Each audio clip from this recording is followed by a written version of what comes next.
Ooh. Nice slab, eh? Hello, magandang araw everyone. Kasing ganda ng nakuha kong video dito sa aming kapaligiran. Wala mang matatayog na building dito at hindi man uso ang mga nightlife dito, pero sigurado namang tahimik at maaliwalas ang hangin na malalanghap mo dito. Kaya masaya ako sa klaseng buhay na binigay ng asawa ko. Hindi man kami nagta-travel sa iba't ibang lugar, pero araw-araw kami ay may pinagkakaabalahan. Madalas talaga lalo pag winter kami ay nag-fishing. Lalo na siya madalas maaga pang nagigising para mag-fishing para may maiuwing pagkain para sa amin. Yan, kung makakahuli siya ng salmon, amin yan ipinipreserve. Nilalagay sa jar o ginagawang smoked salmon.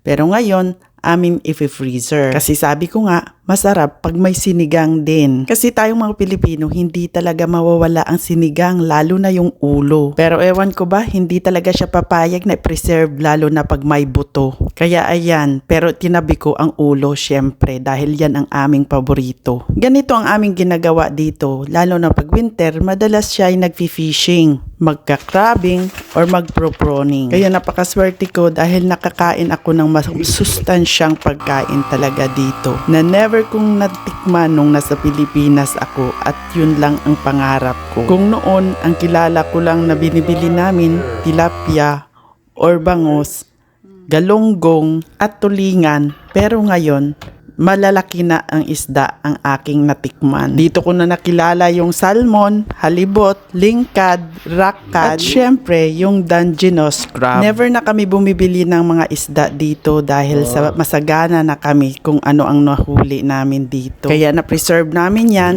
para pagdating ng summer, iba naman ang aming pinagkakaabalahan. So meron ng kaming masustansyang pagkain na naka-stock sa aming freezer. Dahil pagkatapos ng fishing, siya naman ay mag-gardening. At ito rin sa isa sa pinagkakaabalahan namin. Pagdating ng spring season, kailangan maayos na namin ang aming mga garden. Inaayos niya yung mga tubo para sa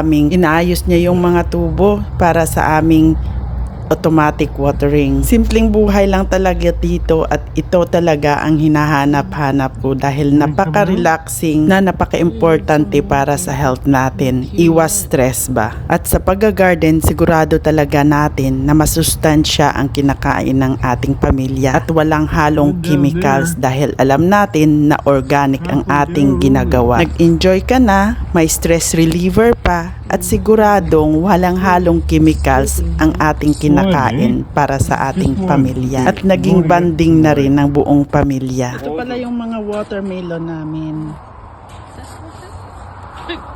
Ayan. At binalot ng pantihos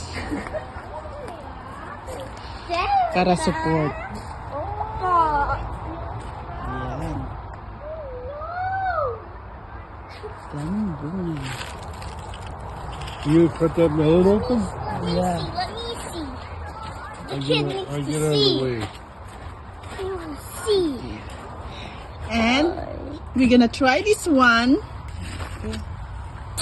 Guys, what will happen to the poor thing? Oh my gosh.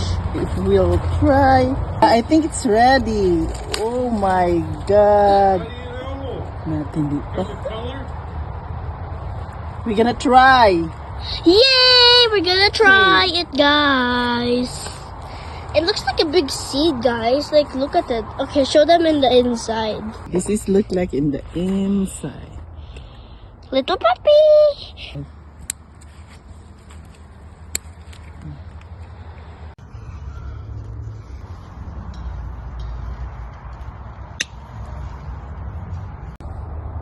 Harvest na natin to. Lahat ng mga sayote. 2024.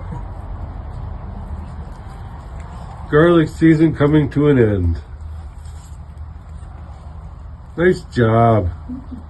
Ooh, look at it all.